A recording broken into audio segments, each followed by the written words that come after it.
कि S3 में इसके कंपोजिशन देखे गए हैं। ज़्यादातर इसका जो नेचर होता है, ये देखिए 18%, 21%, 21%। ये देखिए दो जो कोक्लेरिया ऑफिशिनलिस और हाइड्रोसिस कैनाडेंसिस, ये दो मेन रेमेडी जिसका परसेंटेज सबसे ज्यादा है, उसके बाद 18%। तो आपने क्या देखा कि ज्यादातर ये जो रेमेडी जैसे हाइड्रोसिस, इसका जो नेचर होता है ज्यादातर सॉफ्ट सेल पे जा रही है, और इसलिए भी कहीं ना कहीं आप देख रहे हैं कि ये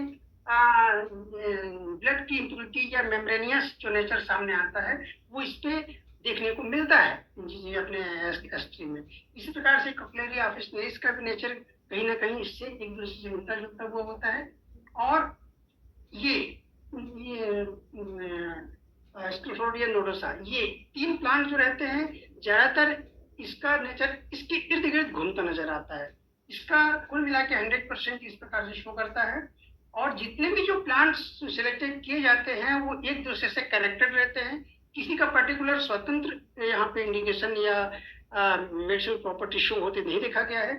ये बात अलग है कि इसमें जो मेडिसिनल प्रॉपर्टी है कहीं ना कहीं इसमें या इसमें भी देखने को मिल सकती है, लेकिन डायरेक्ट इनडायरेक्ट कहीं ना कहीं एक दूसरे से वो अलग होते दिखाई देता है। इसमें हम क्या देखते हैं कि अगर मान लीजिए किसी एक प्लांट में कुछ ना कुछ अगर थोड़ी सी भी अगर अशुद्धता पाई जाती है, या कहीं ना कहीं हो सकता है शायद वो एग्रेसिव नेचर का हो, या उसका नेचर अगर मान लो सामने आ सकता है, इस प्रकार से अगर कभी ऐसी संभावना होती है, तो कहीं ना कहीं उसका जो दूसरा जो प्लांट उसमें मिला हुआ रहता है वो उसके नेचर को कहीं ना कहीं उसको बैलेंस बनाता हुआ दिखाई देता है। और इसलिए भी ये जो इस प्रकार से जब हम परसेंटेज शो करते हैं, तो ये पता चलता है कि कहीं ना कहीं इसको सारे 9 प्लांट्स मिला करके एक नेचर बनता है S3 का।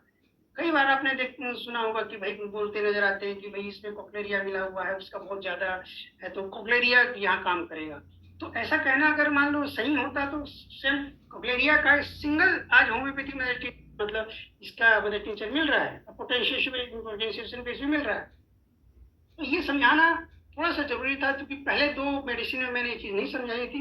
तो इसको बहुत अच्छे से आप लोग को समझ जाना चाहिए कि यहाँ किसी भी पर्टिकुलर विशेष प्लांट की उपयोगिता नहीं है, बल्कि सारे के सारे प्लांट यहाँ पे उपयोगी हैं। और एक दूसरे के साथ जब परसेंटेज मिलते हैं तब तालमेल बनता है और एक निश्चित नेचर तैयार होता है, जो S3 का नेचर यहाँ पे शो होगा। इसी प्रकार से S2 का भी नेचर इसी तरीके से बना है, S1 का नेचर भी इसी तरीके से बना है। और आगे चल के जितनी भी हम रेमेडी पढ़ेंगे, इलेक्ट्रिसिटीज पढ़ेंगे, वो इसी तरीके से नेचर सेट होता है, चाहे उसमें एक प्लांट हो, 9 प्लांट हो, चाहे 16 प्लांट हो। तो ये अलग अलग बातें सामने आती है कि भाई किसी ने कह दिया कुछ और किसी ने प्लांट के विशेष एम बना करके उपयोग किया, वो उसका पर्सनल नेचर हो सकता है। तो आज हम इसी को एम बनाते हैं S3 को, क्योंकि बड़ी रेमेडी है और ज्यादा समझने वाली बात है, इसमें कहने वाली कम और समझने वाली बात ज्यादा मिलती है S3 के विषय में।